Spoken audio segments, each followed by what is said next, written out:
आत्मनेपद का प्रकरण चल रहा है। कल अनुदात्तंगित आत्मनेपदम भावकर्मणो ये 2 सूत्र पढ़े थे, जो कि एक सामान्य सूत्र हैं आत्मनेपद के विधान के। और उसी प्रकरण में आज कुछ सूत्र और पढ़ेंगे। पहला सूत्र है कर्तरि कर्म व्यतिहारे। ठीक है, कर्तरि सप्तमी का एक वचन, कर्म व्यतिहारे सप्तमी का एक वचन। कर्मणः व्यतिहारः कर्म व्यतिहारः तस्मिन् कर्म व्यतिहारे। व्यतिहार शब्द जो है वि अति उपसर्ग है, हरिहरणे धातु से घय प्रत्यय करते हैं, तो यहाँ पर व्यतिहार शब्द भी हो सकता है, व्यतिहार भी हो सकता है। उपसर्ग से घय मनुष्य बहुलम एक सूत्र है, जो कि घय प्रत्यांत शब्द के परे रहते उपसर्ग को विकल्प से दीर्घ कर देता है। तो इसी प्रकार प्रतिघाते प्रतिघाते, व्यतिहार व्यतिहार, दोनों प्रयोग शुद्ध हो सकते हैं।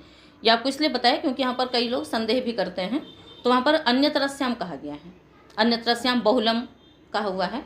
तो बहुलम का तात्पर्य यही होता है कि कहीं होना कहीं नहीं होना। तो यहाँ पर दीर्घ नहीं हुआ है, यहाँ पर व्यतिहार ऐसा ही। आगे कर्मणः, तो यहाँ पर कर्म से क्या लेना है, कर्मणः व्यतिहार, यानी कर्म का अर्थ यहाँ पर कर्तुरीप्सिततमम कर्म नहीं लेना है, अपितु क्रिया लेनी है। क्रिया का व्यतिहार, क्रिया का विनिमय, यानी एक दूसरे के बदले में क्रिया को करना। व्यतिहारः विनिमयः परस्पर क्रियाकरणम, परस्पर एक दूसरे के बदले में क्रिया करना, कि उसने हमारे बदले में कर दिया, हमने उसके बदले में उस क्रिया को कर दिया, उसी को व्यतिहार कहते हैं। और कर्म से यहाँ पर क्रिया ली गई है, अतः क्रिया का परस्पर जो विनिमय है, परस्पर अदला बदली है, वो यहाँ पर है। अब हम सूत्र का अर्थ करेंगे। क्रियायाः व्यतिहारे विनिमये कर्तृवाच्ये धातोः आत्मनेपदम भवति। क्रिया का यदि व्यतिहार हो रहा हो, विनिमय हो रहा हो, परस्पर अदला बदली हो रही हो, तो कर्तृवाच्य में, भाववाच्य और कर्मवाच्य में तो निरंतर ही हमेशा ही आत्मनेपद होगा, किंतु कर्तृवाच्य में यदि क्रिया का व्यतिहार हो रहा है, तो कोई भी धातु हो, चाहे वो अनुदात्तित हो चाहे अंगित हो, यानी आत्मनेपदी हो अथवा परस्मैपदी हो अथवा उभयपदी हो, सभी धातुओं से आत्मनेपद ही होगा। उदाहरण है व्यतिलुनते क्षेत्रम व्यतिपुनते वस्त्रम।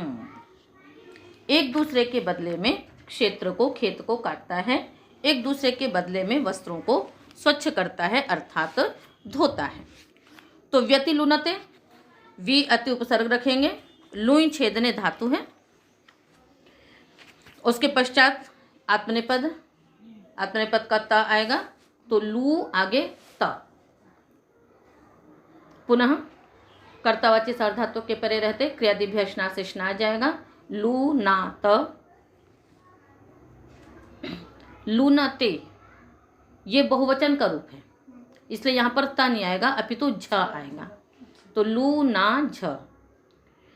पुनः यहाँ पर अंत्य आदेश न होकर के अपितु यहाँ पर लग जाता है आत्मनेपदे श्वनतः, क्योंकि अनकारांत अंग है ना, तो अनकारांत अंग होने के कारण से अनकारांत अंग से उत्तर आत्मनेपद के झकार को अत यह आदेश होता है, इसलिए यहाँ पर अत आदेश हो गया, और झ का अ उसमें मिल करके क्या बन जाएगा, व्यति लूना आगे अत। अब उसके पश्चात ये क्या है, श्नाभ्यस्तयोरातः, क्योंकि जो झ है वो भी अपित सार्वधातुक है, अपित सार्वधातुक होने के कारण से वो क्या हो जाएगा, ङित्वत होगा। ङित्वत होने से यहाँ पर क्या लग जाएगा, झ, ये आकार का लोप हो जाएगा। जब आकार का लोप हो गया तो क्या रह गया, लू न आधा, झ के स्थान पे अत आदेश हो गया, लून अत, फिर प्वादिनाम ह्रस्वः, शिति परतः प्वादिनाम अंगानाम ह्रस्वो भवति, उससे ह्रस्व होकर के पूनत त्रितात्मपदानम तेरे से टी भाग को एत्व करके आपने बना लिया लुनते पुनते। तो व्यति लुनते व्यति पुनते, एक दूसरे को पवित्र करते हैं और एक दूसरे के क्षेत्र को काटते हैं। तो इस प्रकार से ये विनिमय है, क्रिया का विनिमय है, और क्रिया के विनिमय में यहाँ पर इस प्रकार से आत्मनेपद होकर के ये शब्द सिद्धि आपकी होती है। अगला सूत्र है न गति हिंसार्थेभ्यः। अब कर्तरि कर्म व्यतिहारे ने क्रिया के व्यतिहार होने पर सर्वत्र आत्मनेपद का विधान कर दिया। न गति हिंसार्थेभ्यः उसका अपवाद सूत्र है न अव्ययपदम, गति हिंसार्थेभ्यः पंचमी का बहुवचन, गतिश्च हिंसा च इति गति हिंसे। गतिहीन से अर्थौ येषां ते गतिहीनसार्थाः तेभ्यः गतिहीनसार्थेभ्यः। पहले इतरेतर द्वंद्व समास किया, उसके पश्चात बहुव्रीहि समास कर लिया। अर्थ करेंगे सूत्र का। गत्यर्थेभ्यः धातुभ्यः हिंसार्थेभ्यश्च धातुभ्यः कर्म व्यतिहारे आत्मनेपदम न भवति। पूर्व सूत्र से प्राप्ति थी, इसने कहा गत्यर्थक और हिंसार्थक धातुओं से आत्मनेपद नहीं होगा कर्म व्यतिहार अर्थ में। आत्मनेपद नहीं होगा तो व्यति गच्छन्ति, व्यति सर्पन्ति, व्यति हिंसन्ति, व्यति घ्नन्ति। तो जब आत्मनेपद नहीं हुआ तो परस्मै पद होगा। और ये परस्पर विनिमय है, इस अर्थ को द्योतित करने के लिए वि अति ये उपसर्ग लगते हैं। यणादेश होकर के व्यति बन जाता है, तो व्यति उपसर्ग से ही उस धातु का अर्थ किसमें परिवर्तित हो जाता है? विनिमय, कि एक दूसरे के बदले में करते हैं। तो व्यति गच्छन्ति का अर्थ हो गया एक दूसरे के लिए जाते हैं। यहाँ पर भी क्या रहेगा? वि अति गम, आगे झी के स्थान पे अंत्य आदेश होगा और इशु गम्य माम छ से यहाँ पर छ आदेश करके व्यति गच्छ शप अंति और तुकागम करके व्यति गच्छन्ति। ठीक है, इसी प्रकार से तो फिर अभी तुकागम करेंगे तो ग तुक छ, फिर स्तोष्टुनाष्टु लगेगा, त को च होगा, गच्छ अंति व्यति गच्छन्ति। सृप धातु से क्या बना लेंगे? गुण करके व्यति सर्पन्ति। और हिसी हिंसायाम में नुमागम करेंगे दितो नुम धातुओं से, तो उसके बाद क्या बन जाएगा? हिंस अंति व्यति हिंसन्ति। हन धातु से बनाएंगे व्यतिघ्नन्ति। व्यतिघ्नन्ति कैसे बनेगा? हन धातु रहेगी, आगे झी के स्थान पे आपने अंत्य आदेश कर लिया, शप किया कर्तरी शप से, और अधिप्रभृतिभ्य शपः से शप का लुक हो गया। क्या शेष रह गया? हन आगे अंति। यहाँ सूत्र लग जाता है गम हन जन खन घसाम लोपः किंगित्य नंगी। अजादि किंगित प्रत्यय के परे रहते गम हन जन खन घस इन अंगों के उपधा का लोप होता है। तो जो अंति है वो अपित सार्वधातुंगित्वत है, अतः यहाँ पर अजादि किंगित प्रत्यय परे है, हन की उपधा का लोप हुआ। उपधा संज्ञा लोन्त्यात् पूर्वोपधा से होती है, ह के आ का लोप हो गया तो न बच गया। फिर हो हंतेर निन्नेषु सूत्र लग गया कि हंते हकारस्य घकारादेशु भवति इनिति नकारे च परत। यहाँ पर नकार परे है, अतः हकार को घकारादेश हो गया तो घ्न बन गया, तो व्यतिघ्न अंति व्यतिघ्नन्ति। तो एक दूसरे के बदले में मारते हैं, एक दूसरे को मारते हैं, एक दूसरे के लिए जाते हैं, एक दूसरे के लिए करते हैं, ये सारे अर्थ इसके हो जाते हैं। ठीक है, कुछ पूछना? हिंसन्ति हिंसी हिंसायाम धातु है, एक ही संज्ञा हो जाएगी। यदि तो धातु सुनुमागम होगा, हिंस ये भी अदादिगण की ही है, तो इस प्रकार से इसमें भी क्या हो जाएगा? उसी प्रकार से। अच्छा नहीं, व्यति हिंसन्ति, अच्छा ये रुधादिगण की धातु है, इसकी सिद्धि कर लीजिए। व्यति हिंसन्ति की सिद्धि करेंगे हम लोग। हिंसी हिंसायाम धातु है, यदि तो धातु से नुमागम तो होगा, हिंस रहा, हिंस आगे झी के स्थान पे आपने अंत्य आदेश किया, फिर रुधादिभ्य श्नम सूत्र लगाइए। कर्तावाच्य सार्वधातुक परे रहते, रुधादिगण की धातुओं से श्नम होगा, मिदच्चोन त्याग पर लगेगा, तो अंत्य अच से परे हुआ। स्थिति क्या हो गई? ही श्नम न स, नुम का न, फिर श्नम के श की संज्ञा, म की संज्ञा, ही नंस अंति। यहाँ एक सूत्र लगेगा पहले, श्नसोरल लोपः अंति, क्योंकि अपित सार्वधातुक है, अतः अपित सार्वधातुंगित्वत होने के कारण से श्नसोरल लोपः सूत्र लगेगा कि किद्गित प्रत्यय के परे रहते श्नम तथा अस्ति के आकार का लोप होता है। तो यहाँ पर श्नम के आकार का लोप हो गया, तो श्नम का जो ही नन था, न के आ का लोप हो गया, अब दो न रह गए, हिंस अंति। फिर यहाँ सूत्र लग जाएगा श्नान्न लोपः। क्या सूत्र लगेगा? श्नान्न लोपः। श्नान्न लोपः कहता है कि श्नम के नकार से उत्तर नकार का लोप होता है, तो जो श्नम का नकार है आधा, उस नकार से उत्तर जो नुम का नकार है उस नकार का लोप हो जाएगा, तो क्या रह गया? हिंस अंति। क्या बन गया? हिंसन्ति। ठीक है, तो जो हिसी हिंसायाम धातु ये रुधादिगण की है, यहाँ श्नसोरल लोपः भी लगेगा, पुनः श्नान्न लोपः लग करके हिंसन्ति इस प्रकार का रूप बनेगा। अदादिगण की तो हन धातु है, तो वहाँ पर शब का क्या होता है? लुक होता है। तो व्यति हिंसन्ति भी बना, और फिर अभी उसके बाद भी व्यति हिंस अंति है, फिर नष्ट अपदांत से झली सूत्र भी लगेगा। अपदांत नकार को मकार को अनुस्वार होता है, झलके पर रहते, स झलके पर रहते, नकार को अनुस्वार होगा, और यहाँ पर तो परसवर्ण सकार का होता नहीं है, अतः यहाँ परसवर्ण नहीं होगा, तो व्यतिहीन संति इस प्रकार का प्रयोग सिद्ध हो जाएगा। तो न कर्म व्यतिहारे। इतरेतरान्योन्योपपदाच्च, इतरेतरान्योन्योपपदात् पंचमी का एक वचन च अव्ययपदम्। इतरेतरश्च अन्योन्यश्चेति इतरेतरान्योन्यौ, इतरेतरान्योन्यौ उपपदे यस्य स इतरेतरान्योन्योपपदः तस्मात् इतरेतरान्योन्योपपदात्। ठीक है, अर्थ करेंगे। इतरेतरान्योन्योपपदात् धातोः आत्मनेपदं न भवति कर्तरि कर्म व्यतिहारे अर्थे।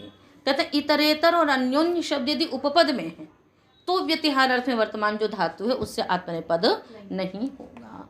क्यों नहीं होगा? क्योंकि इतरेतर शब्द से ही पता लग रहा है कि यहाँ पर एक दूसरे के बदले में किया जा रहा है, एक दूसरे के लिए किया जा रहा है। अन्योन्य शब्द से ही वह अर्थ द्योतित हो रहा है। तो जब उसी शब्द से वह अर्थ द्योतित हो रहा है तो उसको द्योतित करने के लिए हम परस्मै पद आत्मनेपद पद नहीं करेंगे। तो उदाहरण क्या बन जाएगा? इतरेतरस्य व्यतिलुनन्ति अन्योन्यस्य व्यतिलुनन्ति। तो लुनन्ति की सिद्धि कर लीजिए। लू स्ना झी, झी के स्थान पे झोंता से अंत्य आदेश करेंगे क्योंकि अत आदेश तो आत्मनेपद में ही होता है। लू ना अंति, स्नाभ्यस्त तो आकार से आकार का लोप हो जाएगा। लुन अंति, पदिनाम ह्रस्व से ह्रस्व होकर के लुनंती और पुनंती ये प्रयोग बन जाएंगे। तो एक दूसरे का काटते हैं, एक दूसरे का काटते हैं। तो अन्योन्य और इतर, इतर इतर इतरेतर, अन्य अन्य अन्योन्य, सब शब्द ही उस चीज को बता रहे हैं। तो इस प्रकार से ये व्यतिहार प्रकरण भी समाप्त हुआ आपका। कर्तरि कर्म व्यतिहारे ने सामान्य से सबको विधान कर दिया था। न गति हिंसार्थेभ्य ने निषेध किया और इतरेतर अन्योन्य कह दिया कि यदि इतरेतर और अन्योन्य शब्द प्रयोग में है तो फिर उसके साथ आत्मनेपद नहीं होगा। अब इसके बाद के जो सूत्र हैं आत्मनेपद के, वे प्रायः उपसर्ग विशेष से आत्मनेपद का विधान होगा कि इस उपसर्ग से युक्त यदि ये धातु है तो आत्मनेपद होगा, इस उपसर्ग से युक्त ये धातु है इस अर्थ में है तो आत्मनेपद होगा। तो सीधा सीधा अर्थ हम लोग करते चलेंगे। निर्विषः, नेह पंचमी का एक वचन, विषः पंचमी का एक वचन। निपूर्वात विष धातु आत्मनेपदम भवति, निपूर्वक विष धातु से आत्मनेपद होगा और जब उपसर्ग लगेगा तो अर्थ अपने आप परिवर्तित हो जाएगा। तो निविशते, निविशेते, निविशन्ते। तो कहीं तो उपसर्ग से निर्देश कर दिया और कहीं पर उपसर्ग नहीं बताया तो अर्थ का दे दिया, और जब अर्थ दे दिया तो उस अर्थ के लिए जो उपसर्ग लगता है वो उपसर्ग लगा लिया जाता है। तो निविशते का अर्थ क्या हो जाएगा? प्रवेश करता है। ठीक है। परिव्यवेभ्यः क्रिया। अब ये जितनी भी आगे की धातुएं आएंगी ना सब वैसे परस्मैपदी हैं, किंतु ये परस्मैपदी धातुएं भी किस अर्थ विशेष में अथवा किस उपसर्ग से युक्त होने पर आत्मनेपदी हो जाएंगी इसका विधान कर रहे हैं। और आगे इसी प्रकार से परस्मैपद में आएगा कि जो नित्य परस्मैपदी धातुएं हैं वे किसी उपसर्ग और अर्थ विशेष में आत्मनेपदी भी होती हैं, और कोई आत्मनेपदी धातुएं अर्थ विशेष में परस्मैपदी भी होती हैं। वही प्रकरण इसमें चलेगा। परिव्यवेभ्य पंचमी का बहुवचन, क्रिया पंचमी का एक वचन। परिश्च विश्च अवश्चेति परिव्यवाह तेभ्यः परिव्यवेभ्यः। परिवि अव इत्येवं पूर्वात् डुक्री धातोः आत्मनेपदं भवति। परिवि अव पूर्वक डुक्री द्रव्य विनिमय इस धातु से आत्मनेपद होगा। परिक्रीणीते, विक्रीणीते, अवक्रीणीते। ठीक है। परिक्रीणीते का अर्थ क्या हो जाएगा? चारों ओर से खरीदता है। विक्रीणीते है ना, विशेष रूप से खरीदता है। अवक्रीणीते भली प्रकार से खरीदता है। तो विक्रीणीते की सिद्धि कैसे होगी? अब ये क्री धातु कैसी है? नित है। नित होने पर स्वरितयितः कर्तृभिप्राय क्रियाफले से क्रिया का फल यदि कर्ता को मिलता तो आत्मनेपद था, अन्यथा परस्मैपद था। इसने कह दिया कि नहीं, ये तीन उपसर्ग से युक्त होगी धातु तब तो नित्य ही आत्मनेपद ही होगा। सिद्धि करेंगे। क्री परि उपसर्ग है, डुक्री धातु है, क्रियादि गण की धातु है ये, अतः स्ना आ जाएगा। तो क्रीणात, फिर यहाँ क्या सूत्र लग जाएगा? विक्रीणीते का अर्थ होता है बेचता है। परिक्रीणीते मतलब खरीदता है। परिक्रीणीते सब प्रकार से खरीदता है, विक्रीणीते बेचता है, और अवक्रीणीते मतलब भी खरीदता है। ठीक है, खरीदना अर्थ है इनका। द्रव्य का विनिमय, खरीदने लेन देन में यही सब होता है। तो सूत्र लग जाएगा ई हल्यक हो। हलादि के गित सार्वधातुक के परे रहते स्ना तथा अभ्यास को ई कार आदेश हो जाता है आकार को। तो स्ना के नाक को ई हो गया। तो परिक्रीणीत टितात्रिपदानम टेरे परिक्रीणीते, विक्रीणीते, अवक्रीणीते, सब में उसी प्रकार से हो जाएगा। ठीक है। अगला सूत्र है विपराभ्याम जे है। विपराभ्याम पंचमी का द्विवचन, जे है पंचमी का एक वचन। विश्च पराश्चेति विपरौ ताभ्याम विपराभ्याम। विपरा इत्येवं पूर्वात् जी धातु आत्मनेपदम भवति। विपरा पूर्वक जी धातु से आत्मनेपद होगा। विजयते पराजयते। विजयते अर्थात विजय को प्राप्त होता है, पराजयते मतलब हारता है, हार को प्राप्त होता है। तो जी जय धातु परस्मैपदी थी नित्य, विपरा पूर्वक इसने क्या कर दिया, आत्मनेपद का विधान कर दिया। ठीक है। अगला सूत्र है आंगो दोनास्य विहरणे। आंग पंचमी का एक वचन, दह पंचमी का एक वचन, अनास्य विहरणे सप्तमी का एक वचन। आस्यस्य विहरणम आस्य विहरणम, न आस्य विहरणम अनास्य विहरणम, तस्मिन् अनास्य विहरणे। षष्ठी तत्पुरुष और नए तत्पुरुष समास करके करेंगे। अनुवृत्ति आत्मनेपदम की चल रही है। अनास्य विहरणे अर्थे वर्तमानात् आंग पूर्वात् रुदाय धातोः आत्मनेपदम भवति। अनास्य विहरण, आस्य विहरण मतलब मुख का खोलना, और अनास्य विहरण मतलब मुख का खोलना नहीं। ठीक है। उस अर्थ में वर्तमान जो आंग पूर्वक दा धातु है उससे भी आत्मनेपद होता है। उदाहरण है विद्याम आदत्ते, है ना, विद्या को ग्रहण करता है। तो आदत्ते यहाँ पर अर्थ क्या हो गया, मुख खोलना अर्थ में नहीं है। आदत्ते का अर्थ क्या है, ग्रहण करना। आदत्ते की सिद्धि करेंगे। आंग उपसर्ग है, डुदाएं दाने धातु है, धातु संज्ञा करके डू और यहाँ कित संज्ञा कर देंगे। दा आगे लट ले आएंगे, लट के स्थान पे आत्मनेपद का त ले आएंगे, दा आगे त। उसके पश्चात कर्तरी शब्द से शप लाएंगे, दा शप त। पुनः ज्योत्यादिगण की धातु है ये, अतः ज्योत्यादिभ्य श्लू से ज्योत्यादिगण की धातुओं से उत्तर शप का श्लू हो जाएगा। फिर पुनः श्लव से द्वित्व करेंगे, तो दा दा त। उसके पश्चात पूर्वाभ्यास है ना से अभ्यास संज्ञा करके ह्रस्व लगा लेंगे, द दा त। उसके पश्चात सार्वधातु कमपित से अपित सार्वधातु गित्वत होता है, तो जो त है आत्मनेपद का वो गित्वत हो गया। गित्वत होने से श्नाभ्यस्तयोरातः सूत्र लग जाएगा। श्ना तथा अभ्यस्त संज्ञक अंग के आकार का लोप हो जाता है, अजादि कितनित प्रत्यय के परे रहते हैं। त कितनित प्रत्यय है, अभ्यस्त संज्ञक है। जो दा था उसकी उभय अभ्यस्तम से अभ्यस्त संज्ञा होती है ना। जो द्वित्व होता है उसमें से जो पूर्व है उसकी अभ्यास संज्ञा होती है, और दोनों की अभ्यस्त संज्ञा होती है। अभ्यस्त संज्ञक अंग के आकार का लोप हो गया, तो दद त। उसके बाद फिर क्या लगा लेंगे, खरीचा लगाएंगे। खर के परे रहते द झल को चरादेश हो गया, दत्त। आंग उपसर्ग है आदत्त, टितात्मपदानाम टेरे से एत्व करके क्या बना लेंगे, आदत्ते। ठीक है। तो विद्याम आदत्ते अर्थात विद्या को ग्रहण करता है। तो इस प्रकार आज का पाठ इतना ही करेंगे। तो आज के पाठ में कर्म व्यतिहार अर्थ में आत्मनेपद होता है सामान्य रूप से। गत्यर्थक हिंसार्थक में निषेध किया। इतरेतर अन्योन्य उपपद होगा तो भी निषेध हो गया। उसके अतिरिक्त जो है उन सर्वत्र आत्मनेपद हो जाता।